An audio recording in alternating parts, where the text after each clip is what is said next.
Okay, let's talk about the 5 biggest turnoffs for women. And the reason why I put a video out about this is because when you learn what it is that turns off a woman, when you fix these little errors that I see guys making all the time, and we're really gonna give a wide spectrum here.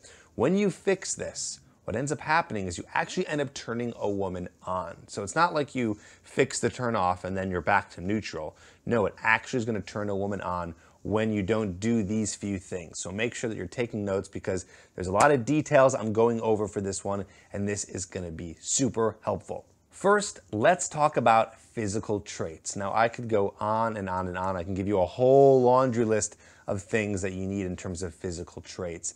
But let's just talk about the most important, because really at the end of the day, a physical trait, depending on what woman that you're dating or seeing, she's going to be attracted to different types, meaning your different body type, even your height, your face, your eye color, all that stuff. So there's no universal thing there. However, I have some universal tips that it almost pains me that I have to say this stuff.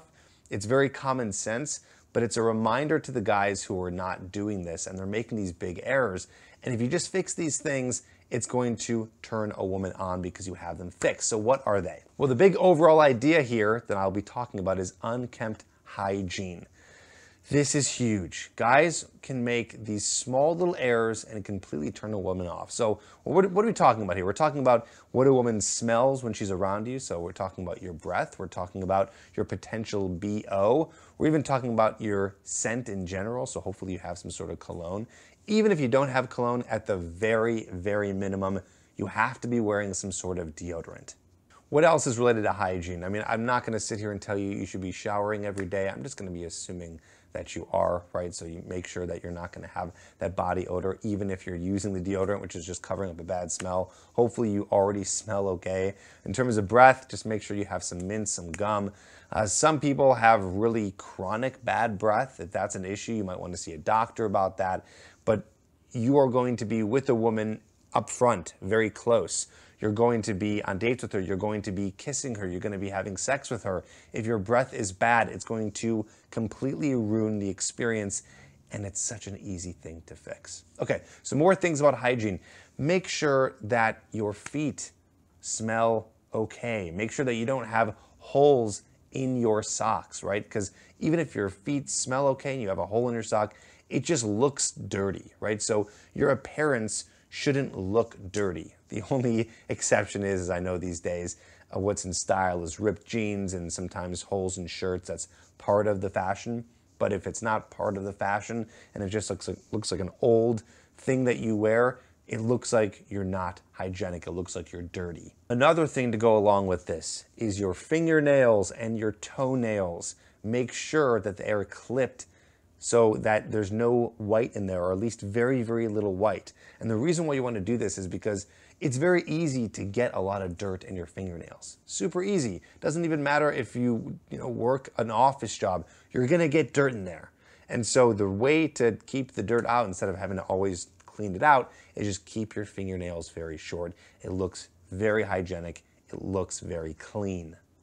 All right, let's move off this track for a second. Let's talk about a very common thing that I see amongst guys. I have some separate videos where I talk about this, but it's worth bringing up because it is a major turnoff. A major turnoff is when you're indecisive, So this could be anything regarding maybe you're setting up the date, maybe it's on your opinions or the things you like. A lot of nice guys or people who are trying to accommodate to other people in terms of making their personality look the best, which it doesn't work, is really being agreeable and making sure that you are just saying the right things. This is all happening when you're just trying to be, like I said, accommodating to a person that you're talking to. So really it shows a lot of indecisiveness. For example, let's say that you're talking about something that you enjoy doing, and then the person that you're talking to says, oh, really, you like doing that? Like, oh, you like seeing those kinds of movies, or you like that kind of music, or that's your hobby, or that's where you live. And then all of a sudden you kind of go back and you're like, well, no, I don't love it. I don't really like it that much. So this shows this indecisiveness. Like you're neither confused on what you like, what you don't like. and it's not painting a very confident picture in who you are, right? So that's indecisiveness, not being able to pick and choose when you want to go and see the woman, picking the time and place of the date. Or maybe you guys are trying to figure out where you want to go together and you kind of are like, I don't know, what do you want to do? And you're just like, oh, well, I'm not sure and I don't know what I want to do for this and that, do for that. Or maybe you have an indecisiveness in your life, like you're not sure what you want to choose, what you want to do for your lifestyle, for your career, or the things you like. This general indecisiveness or not knowing what to do, it shows a very big lack of confidence. So remember when I said earlier that if you fix these turnoffs, it turns into a turn on? That is really, really apparent here in this example. When you're decisive, when you know what you like, when you don't try to mold yourself to other people's opinions, when you are picking the things that you want to do, a woman is going to be like, wow, okay, this guy has his life handled. This guy kind of knows what's going on. He's very confident in himself. He's confident in the things that he believes. This is huge stuff. A woman wants to see that because that's a very strong masculine trait. I want to piggyback off this idea and I want to move towards another idea. This idea of lack of ambition. So this is like a cousin or a brother or sister of indecisiveness, right? Very much related. The fact that you just don't have much ambition in your life, meaning you haven't decided what it is that you want, but it's a little bit deeper than that. It's actually worse than that because it's not like you're indecisive, like you're not sure, like you want to do something. It's that you don't even care. You're just very apathetic in terms of what you're doing with your life. So guys who don't know what they're doing and don't care and aren't working at something, don't have much hobbies, don't really either don't have a career or don't care about their career, meaning that they're kind of unhappy at their job, but they're not doing anything about it. This is a big turnoff. Again, related to the idea of indecisiveness, it's a turnoff because you're showing this weakness. You're showing this weakness in yourself that you don't have life handled, that you're not doing things to be a part of society. So here's the thing. I know this already sounds like a lot of work, and some guys are like, nope, I don't want to do this. There's the whole MGTOW movement when they say this is too much. But at the end of the day, these tips that I'm giving you, this is just going to be better for your life in general. The fact that you're creating an awesome life, the fact that you're doing that, that's obviously good for you. And a woman just sees that and says, wow, that guy has a cool life. That guy knows what he's doing. That guy's doing something. And I'm not saying that you have to do anything crazy or be a rock star or be, I don't know, anything that's making hundreds of thousands of dollars and you're a big person in your industry. It doesn't have to go that far. But you do have to be doing something if you want to attract a woman. If you don't want to, you just want to sit back and not care and kind of live in that world, by all means, go ahead and do that. But it's not going to help if you're looking for a relationship or to attract a woman. Let's move to the next one. Number 3, jealousy.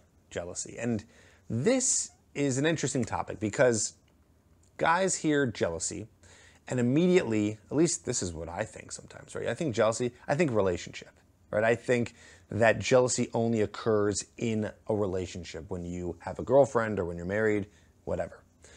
But that's not the case because I've seen guys get very jealous when they are just dating a woman. They'll get jealous after a few dates, or they'll get jealous in those few months before they get into a relationship. So when this happens, this clearly turns a woman off. Now there's a spectrum here, right? Sometimes we like a little bit of jealousy. It's nice to know that the person we're with cares, but I want to be black and white with this. I don't want to tell you, you know what? Do a bit of jealousy. Make sure that she kind of knows that you're a little bit jealous so it shows that you're really interested in her. No, I want a hard black and white. You should never show jealousy. You might feel it. It's natural. It's human. You're going to be jealous from time to time when either the girl that you're with gets hit on by a guy or you hear she's dating other people, or there's this thing called retroactive jealousy where you hear about their past partners and so you're jealous of something that happened before they even met you.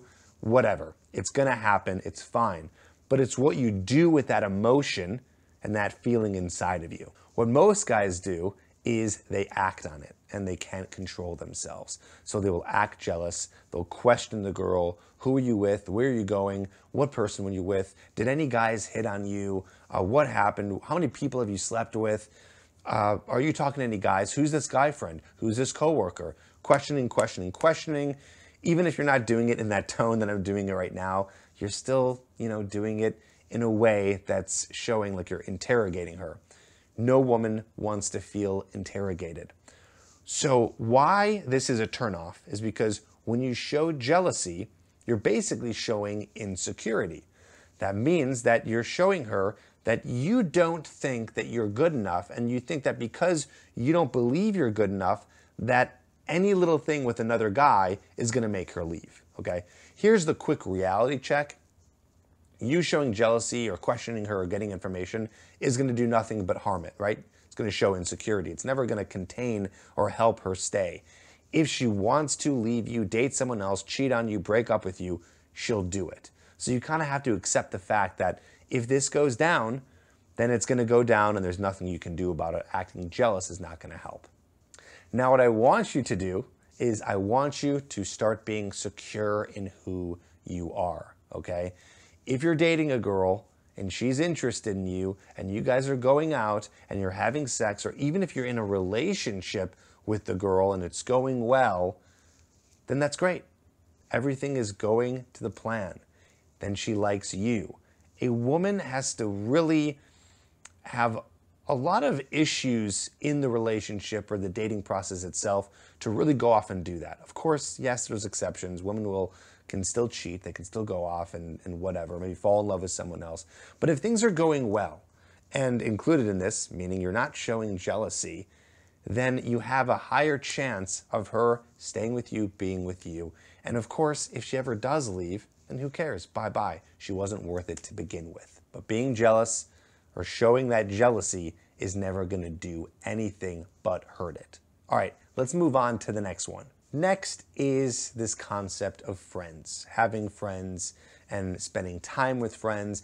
And this can be a red flag to a woman if she finds out, even if you're just dating her or if you're in a relationship, that you don't have friends or you're not spending time with them, okay? So let's start with the point where you might be dating a woman and it's just starting off and she finds out that you don't have any friends.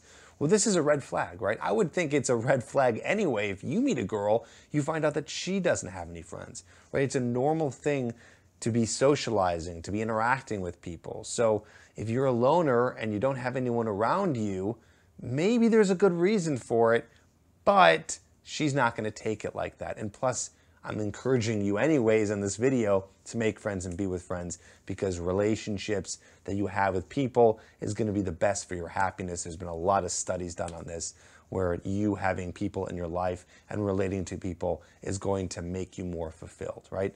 But aside from that, just on a plain level, it looks a little strange. The fact that you don't have anyone in your life, that you don't talk to anyone, that you don't do anything, it's just kind of weird. She might think that there's something about you where, why doesn't he have any friends? Why isn't he socializing? Do people not like him? Has he lost his friends? Has he done something that's a turnoff, right? So she might be thinking that there's something about you that's already a turnoff that she just doesn't know because you don't have those friends. Now, also continuing this, maybe you do have friends, but this is a very common occurrence. You have friends and you're dating a woman, and what ends up happening is you spend more time with her than any of your friends. And it's okay if that happens a little bit in the very beginning of a relationship, like for a few months, where you're gonna be spending a little bit more time getting to know this one person. So you will drastically cut down friend time if your old social life was hanging out with friends. So that's normal. However, if you completely cut them out, if you're not talking to any of your friends anymore, if you're just spending time with her, it's going to pretty much put you in a very needy spot. So she's going to see like, wow, like he only wants to hang out with me. He doesn't ever want to do anything else. He doesn't want to hang out with any other friends. What's going on? Why is he avoiding them? Like, it shows that you are just needy for her, which doesn't create space and therefore doesn't create desire. So if you're just spending a lot of time with the girl that you're with, things get stale. Things can get stale very fast. Even if it's new and fun and you think nothing can go wrong, desire is created when there's distance. So you want to make sure that you're not spending too much time with that person and you're spending time with other people, with other friends, or else you're going to end up being too needy for her, spend too much time together, things will get boring, and attraction can start to die. I know I just pounded you with a lot of information in your head right now, so I want to make this a little bit easy for you, give you some action steps. Of course, maybe you're watching this video, you're thinking, you know what, I got all of this handled, so we're all good, or you have some of them handled, some of them you don't. So wherever you're at least you're going to have some action steps. So for the first one, we're talking about physical traits. Very easy, right? Get deodorant, clip your nails, make sure that you're washing yourself every day, make sure that you have you're brushing your teeth, or you have some mints or gum or something when you're spending time with a woman. When we're talking about the next thing, indecisiveness, you have to start practicing being decisive. So I want you, the next time you're talking to someone, be okay with liking what you like or having your opinions on whatever's going on in the world and not changing it to that person. That's going to take a little bit of practice. So make sure in one conversation this week, you work on that. Jealousy, it's interesting. Jealousy is more a refrain, right? You're refraining yourself from acting out on the jealous moves. So maybe this is not occurring right now because you're not dating a woman, but at least for the future, just know that you want to hold it in, process it, and don't let it come out. Don't say anything that's going to make you look jealous. So think before you speak. Lack of ambition, maybe you don't have anything going on right now in your life. This is a bigger thing. So I'll just say this, at least get one hobby. Do something that you enjoy. Hopefully you're already doing that. If not, get out of the house and do something that's interesting to you. Friends, make sure you don't stop hanging out with friends. And if you don't have any friends, we can connect this now back to the last thing I said about hobbies. Try to create or pick a social hobby where you can start to make friends. One of the best ways and easiest ways to make friends is by doing it with a common interest, because there's already a pre-made connection there. There's another turnoff that I didn't talk about in here. It's the idea of being predictable. When you are predictable, it's very boring. And I go deeper into this concept, as well as a lot more of the things that do turn a woman on in my program called Hooked. Some of you have that, some of you don't. I'll put a link down in the description below so you can get your hands on it. This is a program that really dives deep into how attraction works. So when we're talking about turn-offs, when we're talking about turn-ons, basically there's a few things that you need to do that you kind of upgrade in terms of your personality. So when you're talking to a woman, she's going to see like, wow, this person is interesting. This person is able to get me interested in them. So there's these things that you want to do with your personality. Some things I talk about on some videos here. I talk a lot about tension, entertainment, and dominance. These are three concepts that, first of all, make you unpredictable, which is very attractive to women, and also help you trigger attraction. And that's what we're talking about here. We're talking about what is it that turns a woman on? What gets her really interested in you? And a lot of guys fear making this change because, well, A, they think it's hard, which it's not. There's very easy ways to do this, and I teach you that in the Hooked program. But B, they think that what they're doing is changing who they are, which, yes, you are, but I don't see it as, you know, you're this one person one day, and the next day you're someone completely different. You're still the same you, but you're upgrading. So right now, if you feel that you're having a lot of trouble attracting women or getting them to show up on second dates, or maybe they're not responding to your text messages, there's probably just a few things that you're not doing just because you don't understand how attraction works. Now, I'm not blaming you. This is something that I struggled with for many years. I also did not know how attraction works. I was not understanding what made a woman see a guy and go, wow, that guy's interesting. Wow, I want to sleep with him. Wow, I want to see him again. Most guys think that it's looks. They think that it's the way you dress, the amount of money you have in your bank, the status. Yes, all those things absolutely help. But what I've discovered is that it's not so much the outer qualities, it's more of the inner qualities, the personality changes, the way that you talk to a woman. Some of the things that I even talked about today in this video, those are the things that make the biggest difference in turning a woman on, making her interested in you. So I've compiled a whole course that dives deep into all this stuff, that explains how it all works and how you can do it. And like I said, it's called Hooked, and you can get that down in the description below. It's at getherhooked.com. Highly recommend you check it out. At the very worst, you're going to learn a few things that are going to make you more attractive. And at the very best, you're going to be able to attract women almost instantly when you start implementing some of these techniques that I teach you. Check that out. I hope this video has helped. And as always, I'll see you on the next video.